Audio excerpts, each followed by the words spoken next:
کا بیان۔ اس کے تحت حدیث ہے ان ثوبان قال قال رسول اللہ صلی اللہ علیہ وسلم ان اللہ ضوى لي الارض ورأيت مشارقها ومغاربها وان امتي سيبلغ ملكها ما ضوي لي منها وأعطيت الكنزين الأحمر والأبيض وإني سألت ربي لأمتي ألا يهلكها بسنة عامة وألا يسلط عليهم عدوا من سواء أنفسهم فيستبيح بيضتهم وإن ربي قال يا محمد إني إذا قضيت قضاء فإنه لا يرد وإني أعطيتك لأمتك ألا أهلكهم بسنة عامة وألا أسلط عليهم عدوا من سواء أنفسهم يستبيح بيضتهم ولو اجتمع عليهم من بأقطارها أو قال من بين أقطارها حتى يكون بعضهم يهلك بعضا ويسبي بعضهم بعضا۔ تو یہ آج کی حدیث ہے اور یہ حدیث صحیح مسلم کی ہے۔ کون سی کتاب کی ہے؟ صحیح مسلم۔ اس کے علاوہ یہ جامع ترمذی، سنن ابو داؤد اور سنن ابن ماجہ میں بھی یہ روایت آئی ہے۔ سمجھ گئے؟ اس کا ترجمہ آپ لوگ سماعت فرمائیں۔ اس کا ترجمہ ہے حضرت ثوبان رضی اللہ تعالیٰ عنہ کی روایت ہے۔ وہ کہتے ہیں کہ نبی کریم صلی اللہ علیہ وسلم نے ارشاد فرمایا، آپ نے کیا ارشاد فرمایا؟ ان اللہ ضوى لي الارض، کہ بلا شبہ اللہ سبحانہ تعالیٰ نے میرے لیے زمین کو سمیٹ دیا، یا میرے لیے زمین کو کیا کیا؟ زمین کو لپیٹ دیا۔ تو مشارقها و مغاربها، تو میں نے اس کے مشرقوں کو دیکھا اور میں نے اس کے مغرب کو دیکھا۔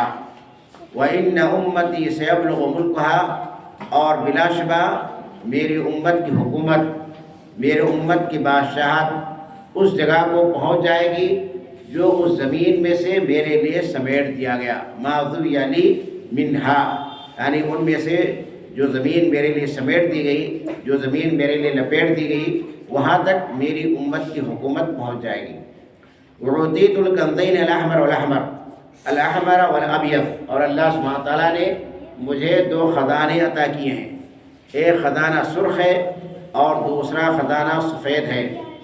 وَإِنِّي سَأَلْتُ رَبِّي لِأُمَّتِي، اور میں نے اپنے رب سے سوال کیا، اپنے رب سے مانگا، کس کے لیے؟ اپنی امت کے لیے۔ کیا مانگا؟ پہلی چیز اللہ یہلکھا بسنۃ عامہ، کہ اللہ تو میری امت کو عمومی قحط سالی میں مبتلا نہیں کرنا، عام قحط سالی میں مبتلا کر کے اس کو ہلاک نہ کرنا۔ دوسری چیز وَأَلَّا يُسَلِّطْ عَلَيْهِمْ عَدُوًّا مِّن سِوَاءِ أَنفُسِهِمْ، اور اے اللہ ان کے اوپر کوئی دشمن ان کے علاوہ سے مسلط نہیں کرنا۔ فَيَسْتَبِيحَ بَيْضَتُهُمْ، جو ان کی جمعیت کو اور ان کی جماعت کو کیا کر دے؟ حلال سمجھ لے، ان کو جڑ سے اکھاڑ دے۔ وَإِنَّ رَبِّي قَالَ يَا محمد، اور میرے رب نے مجھے جواب دیتے ہوئے فرمایا کہ اے محمد انی اذا قضیت قضاء فإنه لا يرد، کہ جب میں کسی چیز کا فیصلہ کر لیتا ہوں تو میرا فیصلہ بدلتا نہیں ہے۔ کیا ہے؟ جب میں کسی چیز کا فیصلہ کر لیتا ہوں تو میرا فیصلہ رد نہیں ہوتا ہے، اس کو تبدیل نہیں کیا جاتا ہے۔ وَإِنِّي أُوتِيتُكَ لِأُمَّتِكَ أَلَّا أُهْلِكَهُمْ بِسَنَةٍ عَامَّةٍ وَإِنِّي أَعْطَيْتُكَ، اور بلا شبہ میں نے تم کو عطا کیا ہے، میں نے تم کو دے دیا ہے تمہاری امت کے لیے۔ کیا چیز؟ پہلی چیز قبول کر لی ہے میں نے کہ میں تمہاری امت کو عمومی قحط سالی سے ہلاک نہیں کروں گا۔ وَأَلَّا أُسَلِّطَ عَلَيْهِمْ عَدُوًّا مِّن سِوَاءِ أَنفُسِهِمْ، اور دوسری چیز بھی میں نے قبول کر لی ہے، وہ کیا ہے؟ کہ میں ان کے اوپر کوئی دشمن ان کے علاوہ سے مسلط نہیں کروں گا۔ یستبیح بَیضَتُهُمْ، جو ان کو جڑ سے اکھاڑ کر کے پھینک دے۔ وَلَوِ اجْتَمَعَ عَلَيْهِمْ مَنْ بِأَقْطَارِهَا، اگرچہ ان کے خلاف جمع ہو جائیں وہ تمام لوگ جو زمین کے اطراف میں ہیں، او قال من بین اقطارها، یا اس کے اطراف کے درمیان رہنے والے تمام لوگ، یعنی زمین پر پائے جانے والے تمام لوگ ان کے خلاف کیا ہو جائیں؟ جمع ہو جائیں۔ حتی یکون بعضهم یہلک بعضا، لیکن تیسری چیز کہ میری امت آپس میں قتال نہ کرے، آپس میں جھگڑا نہ کرے، یہ میں نے قبول نہیں کی ہے، وہ کیا ہوگا؟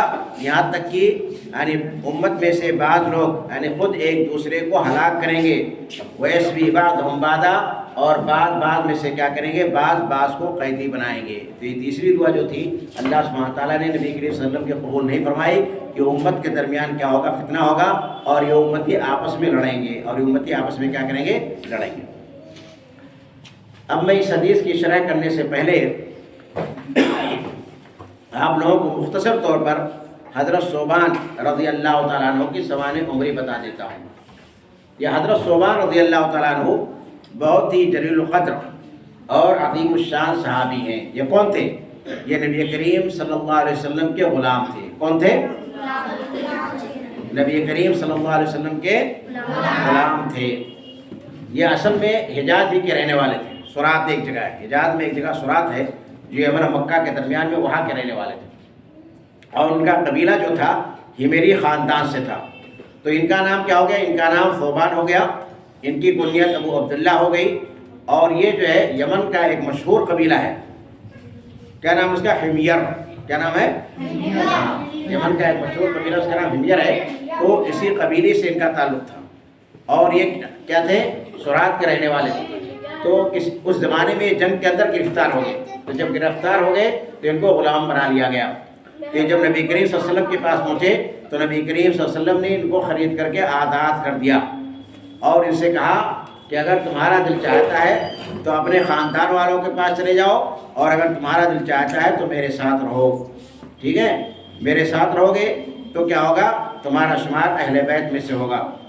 تو انہوں نے نبی کریم صلی اللہ علیہ وسلم کی یعنی خدمت میں حاضری کو اہل خاندان پر ترجیح دی، جیسا کس نے کیا تھا؟ زید بن حارثہ رضی اللہ تعالیٰ عنہ نے اس سے پہلے کیا تھا، اور زندگی بھر جلوت و خلوت میں نبی کریم صلی اللہ علیہ وسلم کے ساتھ رہے۔ جب نبی کریم صلی اللہ علیہ وسلم کا انتقال ہو گیا، کب انتقال ہوا تھا آپ کا؟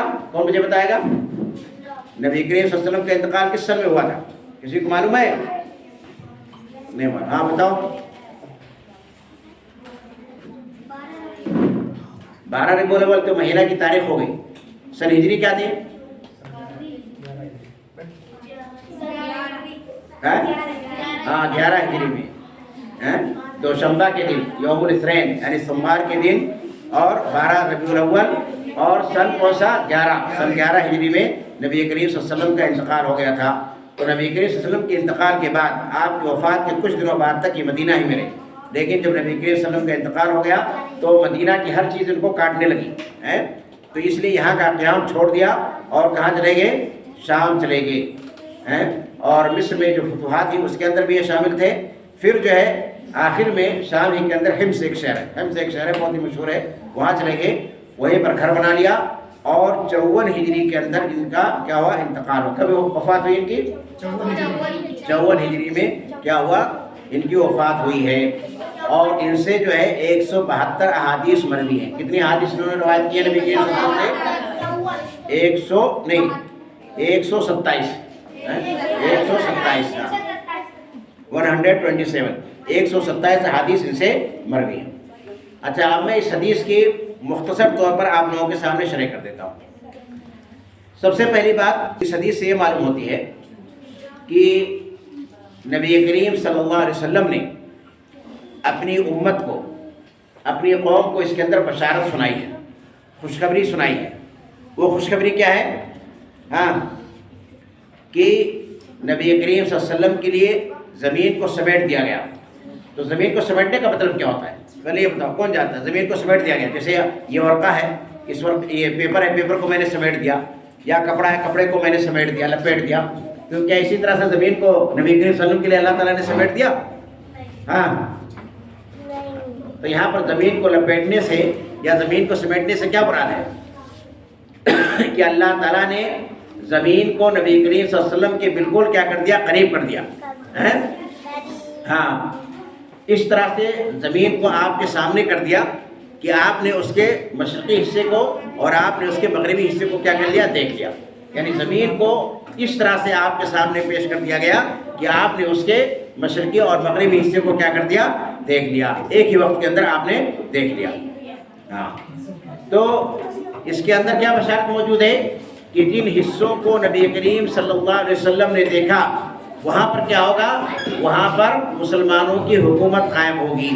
اور آپ دیکھیں کہ مسلمانوں کی حکومت کہاں کہاں ہے، بہت سارے ملکوں میں ہے، اور خلفائے راشدین کے زمانے میں مسلمانوں نے کیا فتح کیا، مسلمانوں نے پورا ایران فتح کر لیا، اور اسی طرح سے شام کا علاقہ بھی فتح کر لیا۔ تو مسلمانوں نے بہت سارے علاقے کیا کر لیے، فتح کر لیے، سمجھ گئے۔ تو اس سے یہ معلوم ہوتا ہے کہ اس کے اندر بشارت ہے، اس کے اندر خوشخبری ہے، کس کے لیے، مسلمانوں کے لیے۔ اللہ کے نبی نے فرمایا کہ زمین کا جو حصہ سمیٹ کر کے میرے سامنے لایا گیا وہ کیا ہوگا، وہ مسلمانوں کی حکومت کے تحت آ جائے گا، مسلمانوں کے زیرے لگی ہو جائے گا۔ تو ایک چیز کیا ہو گئی، ایک چیز یہ معلوم ہو گئی۔ دوسری چیز میں نے آپ کو بتایا، اس کے اندر ایک بشارت اور بھی ہے، وہ دوسری بشارت ہے، وہ کیا ہے، وَأُوتِيتُ الْكَنزَيْنِ الْأَحْمَرَ وَالْأَبْيَضَ، اور اللہ سبحانہ تعالیٰ نے مجھے دو خزانے عطا کیے۔ ایک خزانہ کیا ہے، سرخ، تو سرخ سے کیا مراد ہے، دینار، سرخ سے کیا مراد ہے، دینار۔ جیسے انڈیا کی کرنسی کیا ہے، انڈیا کی کرنسی کیا ہے، دینار، انڈیا کی کرنسی ہے، روپیہ ہے۔ تو ایسے پرانے زمانے میں ایران کی کرنسی کیا تھی، دینار، ایران کی کرنسی کیا تھی، دینار تھی۔ اور دینار کس چیز کا بنتا تھا، سونے کا بنتا تھا۔ دینار کس چیز کا بنتا تھا، سونے کا بنتا تھا۔ اور سونا کا رنگ کیا ہوتا ہے، گولڈن، یعنی سرخ رنگ کا ہوتا ہے۔ اور اس کے بعد آپ نے فرمایا الابیض، کہ مجھے کیا دیا گیا، ابیض، ابیض معنی کیا ہوتا ہے، سفید۔ اور تو سفید کا مطلب کیا ہے، چاندی، سفید کا مطلب کیا ہے، چاندی، کیونکہ چاندی کا رنگ کیسا ہوتا ہے، سفید ہوتا ہے۔ تو اس کا مطلب کیا ہو کہ اللہ سبحانہ تعالیٰ نے مسلمانوں کو کیسر و کسریٰ کے جو خزانے تھے وہ خزانے اللہ سبحانہ تعالیٰ مسلمانوں کو عطا فرمائے گا، مسلمانوں کو عطا فرمائے گا۔ اور اللہ سبحانہ تعالیٰ نے کیا کیا، اللہ سبحانہ تعالیٰ نے مسلمانوں کو وہ خزانہ عطا بھی کیا، اور مسلمانوں نے ایران کی حکومت کو فتح کیا۔ اسی طرح سے جو ہے رومیوں کے بہت سارے علاقوں کو مسلمانوں نے فتح کر لیا۔ اور اب بھی مسلمانوں کے پاس، مسلمانوں کو اللہ سبحانہ تعالیٰ نے دولت سے نوازا کہ نہیں، دولت سے نوازا ہے، دولت سے نوازا ہے، اور بہت زیادہ مال و دولت ان کے پاس موجود ہے۔ تو یہ دوسری خوشخبری ہوگی۔ پہلے خوشخبری کیا تھی مسلمانوں کے لیے، پہلے اچھی خبر کیا تھی مسلمانوں کے لیے، کہ مسلمان اس دنیا کے ان علاقوں کو فتح کریں گے جہاں پر کیا ہے، جو نبی کریم صلی اللہ علیہ وسلم کو دکھایا گیا۔ اور دوسری خوشخبری کیا ہوئی، یہ اللہ سبحانہ تعالیٰ مسلمانوں کو کیا کرے گا، کیسر و کسریٰ کے خزانے عطا کرے گا، کیسر و کسریٰ کے خزانے عطا کرے گا۔ اس کے بعد نبی کریم صلی اللہ علیہ وسلم فرماتے ہیں وَإِنِّي سَأَلْتُ رَبِّي لِأُمَّتِي أَلَّا يُهْلِكَهَا بِسَنَةٍ عَامَّةٍ۔ اس کے بعد نبی کریم صلی اللہ علیہ وسلم ارشاد فرماتے ہیں کہ میں نے اللہ سبحانہ تعالیٰ سے اپنی امت کے لیے 3 چیزوں کا سوال کیا، 3 دعائیں کی۔ تو اس سے کیا پتہ چلتا ہے کہ اللہ کے نبی اپنی امت کے لیے، اپنی قوم کے لیے کیا رہتے تھے، اپنے مسلمان بھائیوں کے لیے کیا رہتے تھے، بہت ہی پریشان رہتے تھے، اور ان کے فائدہ کے لیے ہمیشہ سوچتے رہتے تھے کہ ہماری امت جو ہے پریشان نہ ہو، ہماری امت کیا ہو، پریشان نہ ہو۔ بہت ہی شفیق، بہت ہی مہربان تھے، جیسا کہ اللہ سبحانہ تعالیٰ نے خود قرآن مجید کے اندر ارشاد فرمایا ہے لَقَدْ جَاءَكُمْ رَسُولٌ مِّنْ أَنفُسِكُمْ عَزِيزٌ عَلَيْهِ مَا عَنِتُّمْ حَرِيصٌ عَلَيْكُمْ بِالْمُؤْمِنِينَ رَءُوفٌ رَحِيمٌ۔ یہ آیت کس کے بارے میں ہے، اللہ کے نبی کے بارے میں ہے۔ اللہ سبحانہ تعالیٰ اپنے نبی کی تعریف کر رہا ہے، کیا کہہ رہا ہے، لَقَدْ جَاءَكُمْ رَسُولٌ مِّنْ أَنفُسِكُمْ، کہ تمہارے پاس ایک رسول آیا ہے جو تمہیں میں سے ہے، عزیز علیہ ما عنتم، اس کے اوپر شاق ہے وہ چیز جو تم کو مشقت میں ڈالے۔ یعنی نبی کریم صلی اللہ علیہ وسلم یہ نہیں چاہتے تھے کہ ان کی امت مشقت کے اندر واقع ہو، کوئی بھی چیز۔ اسی لیے ایک حدیث کے اندر آتا ہے لولا ان اشق علی امتی لامرتهم بالسواک عند کل صلاۃ، کہ اگر اس کے اندر میری امت کے لیے مشقت نہ ہوتی تو میں ان کو ہر نماز کے وقت کہہ دیتا مسواک کرنے کا حکم دیتا۔ تو نبی کریم صلی اللہ علیہ وسلم نے مسلمانوں کو یہ نہیں کہا کہ ہر نماز کے وقت مسواک کرو، کیونکہ اس کے اندر کیا مشقت ہے۔ اسی طرح نبی کریم صلی اللہ علیہ وسلم نے تہجد کی نماز جماعت کے ساتھ صرف 3 دن ادا کی، کیوں؟ تاکہ یہ نماز کہیں مسلمانوں پر فرض نہ کر دی جائے اور مسلمان کیا ہوں، پریشان ہوں۔ تو نبی کریم صلی اللہ علیہ وسلم اپنی امت کے لیے پریشان رہتے تھے اور ان کے لیے کیا کرتے تھے، دعائیں کیا کرتے تھے۔ تو اللہ تعالیٰ نے فرمایا عزیز علیہ ما عنتم حریص علیکم وہ تمہارے بارے میں بہت زیادہ حریص ہیں، بالمؤمنین رؤوف رحیم، اور مسلمانوں کے بارے میں کیا ہیں؟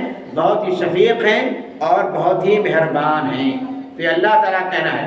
تو نبی کریم صلی اللہ علیہ وسلم اپنی امت کے لیے مہربان تھے کہ نہیں مہربان تھے؟ شفیق تھے کہ نہیں شفیق تھے؟ شفیق تھے۔ اسی لیے اللہ کے نبی نے 3 دعائیں کی۔ پہلی دعا کیا تھی؟ کہ اللہ تعالیٰ تو ہماری امت کو عمومی قحط سالی میں مبتلا نہیں کرنا، ایسا نہ ہو کہ ایسی قحط آئے، ایسی خوش سالی آئے کہ تمام کے تمام مسلمان کیا ہو جائیں؟ تمام مسلمان ہلاک ہو جائیں، تمام مسلمان کیا ہو جائیں؟ تمام مسلمانوں کو یہ پریشانی ہو جائے، کہیں پہ آ سکتا ہے کہیں پہ نہیں آ سکتا ہے، تو ایسا نہیں کرنا اللہ سبحانہ و تعالیٰ۔ تو اللہ تعالیٰ نے کیا کیا؟ اللہ تعالیٰ نے آپ کی یہ دعا قبول فرما لی۔ اسی لیے آج تک 1400 سال سے زیادہ ہو، لیکن کبھی ایسی بھوکمری نہیں ہوئی ہے کہ پوری امت کو کیا ہو شامل آتی ہے۔ بھوکمری اب بھی آتی ہے، کبھی صومال کے اندر، کبھی ایتھوپیا کے اندر، کبھی انڈیا کے اندر، کبھی دوسرے ملکوں کے اندر، لیکن کبھی ایسا نہیں ہوا ہے 1400 سال کی تاریخ میں کہ کبھی ایسی بھوکمری آئی ہو کہ پوری امت کو کیا ہو؟ پوری امت کو شامل ہو گئی ہو، پوری امت کو شامل ہو گئی۔ اس کے بعد دوسری دعا آپ نے فرمائی کہ اللہ تعالیٰ دشمنوں یہ مسلمانوں پر کوئی ایسا دشمن نہیں مسلط کرنا جو کافروں سے ہو۔ اللہ یسلط علیہم عدوا من سوا انفسہم، ان کے علاوہ کسی دوسرے یعنی قوم سے ہو، کافر قوم سے ہو، کوئی ایسا دشمن نہ مسلط کرنا۔ کیسا دشمن؟ فیستبیح بَیضَتَہم، لیکن یہاں پر ہندوستان میں مسلمان رہتے ہیں، ہندوستان میں مسلمان بہت کم ہیں، تو ان کے اوپر کون حکومت کر رہا ہے؟ کافر لوگ حکومت کر رہے ہیں۔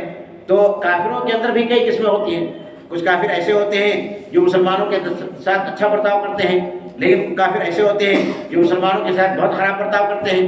جیسے کہ آج کل اسرائیل کا جو صدر ہے نیتنیاہو وہ ہے، اس نے 60,000 فلسطینیوں کو کیا مار دیا، جس کے اندر کیا تھے 20,000 بچے تھے۔ کتنے بچے تھے؟ 20,000 بچوں کو اس نے قتل کر دیا۔ تو کافروں کے اندر بھی ہر قسم کے لوگ پائے جاتے ہیں، یہ 5 انگلیاں برابر نہیں ہوتی ہیں، ان کے اندر بھی اچھے لوگ ہوتے ہیں، برے لوگ ہوتے ہیں۔ اسی لیے نبی کریم صلی اللہ علیہ وسلم نے فرمایا لا یسلط علیہم عدوا من سوا انفسہم فیستبیح بَیضَتَہم، یستبیح بَیضَتَہم، جو ان کو جڑ سے اکھاڑ دے، یعنی جو ان کا جانی دشمن ہو، کٹر جانی دشمن ہو، مسلمانوں کو کیا ہے اپنی آنکھ سے دیکھنا نہ چاہتا ہو، اس کا دل مسلمانوں کے خلاف بغض و کینہ اور کپٹ سے کیا ہو بھرا ہو۔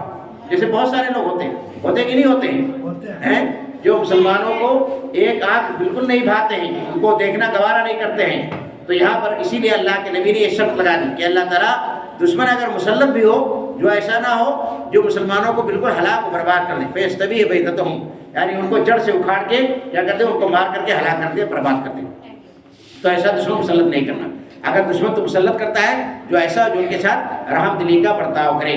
لیکن حدیث کے اندر یہ بھی آیا ہے کہ جب مسلمانوں کے اعمال بگڑ جاتے ہیں، مسلمانوں کے اندر خرابیاں پیدا ہو جاتی ہیں، بہت زیادہ برائیاں پیدا ہو جاتی ہیں، جیسے کہ آج کل کے مسلمانوں میں آج کل کے مسلمانوں میں برائیاں ہیں کہ نہیں برائیاں ہیں؟ بہت زیادہ برائیاں ہیں۔ مسلمانوں کو کوئی کام اسلام کے مطابق ہوتا ہی نہیں ہے، ہر کام اسلام کے کیا ہوتے ہیں؟ اسلام کو مخالف رہتا ہے۔ تو اسی لیے کیا ہے اللہ سبحانہ تعالیٰ نے جب مسلمان زیادہ برائی کرنے لگے تو اللہ سبحانہ تعالیٰ نے ان کے اوپر ایسے حکمراں مسلط کر دیے، ایسے لوگوں کو مسلط کر دیا جو ان کی ذرہ برابر خیال نہیں کرتے ہیں اور ان کو کیا اور ان کو ستاتے رہتے ہیں۔ تو اللہ تعالیٰ نے کیا جواب دیا؟ اپنے نبی کو کیا جواب دیا اللہ تعالیٰ نے؟ وَإِنَّ رَبِّي قَالَ يَا مُحَمَّدْ، تو اللہ تعالیٰ نے اپنے نبی محمد صلی اللہ علیہ وسلم کو جواب دیتے فرمایا کہ اے نبی، جب اللہ تعالیٰ کوئی فیصلہ کر لیتا ہے تو اس کا فیصلہ پھر بدلتا نہیں ہے۔ اللہ تعالیٰ کا کوئی فیصلہ بدلتا ہے؟ کوئی فیصلہ بدلتا ہے۔ اور آج کے مسلمانوں میں سے بہت سارے لوگ ہیں، خاص طور سے بریلوی لوگ کیا کہتے ہیں کہ فلاں ہمارے پیر ہیں، فلاں ہمارے دستگیر ہیں، فلاں ہمیں کیا کریں گے قیامت کے دن جہنم کے عذاب سے بچا لیں گے، فلاں ہمیں کیا کر دیں گے بچہ دے دیں گے۔ بیوقوف لوگ۔ اللہ سبحانہ تعالیٰ کے سامنے کسی کی نہیں چلتی ہے، اللہ سبحانہ تعالیٰ کے سامنے کسی کی نہیں چلتی ہے۔ اس لیے اللہ سبحانہ تعالیٰ نے قرآن مجید کا ارشاد فرمایا وَلَوْ تَقَوَّلَ عَلَيْنَا بَعْضَ الْأَقَاوِيلِ لَأَخَذْنَا مِنْهُ بِالْيَمِينِ ثُمَّ لَقَطَعْنَا مِنْهُ الْوَتِينَ، کہ اگر نبی کریم صلی اللہ علیہ وسلم بھی کوئی ایسی بات کہیں جو کہ شریعت کے مخالف ہوں تو اللہ سبحانہ تعالیٰ ان کو پکڑ لے گا اور ان کے شہرت کو کاٹ دے گا۔ تو اللہ کے سامنے کسی کا کوئی بھی مقام و مرتبہ نہیں ہے، اللہ سبحانہ تعالیٰ کیا ہے؟ سب سے بڑا ہے۔ اسی لیے جب اللہ سبحانہ تعالیٰ قیامت کے دن نبی کریم صلی اللہ علیہ وسلم کو اجازت دے گا تبھی آپ سفارش کریں گے، ورنہ آپ سفارش نہیں کر سکتے ہیں۔ تو اللہ تعالیٰ نے فرمایا کہ جب میں کوئی فیصلہ کر لیتا ہوں تو وہ فیصلہ بدلتا نہیں ہے۔ اللہ تعالیٰ کا کوئی فیصلہ کیا ہے؟ بدلتا نہیں ہے۔ اس کو کوئی تبدیل نہیں کرا سکتا ہے۔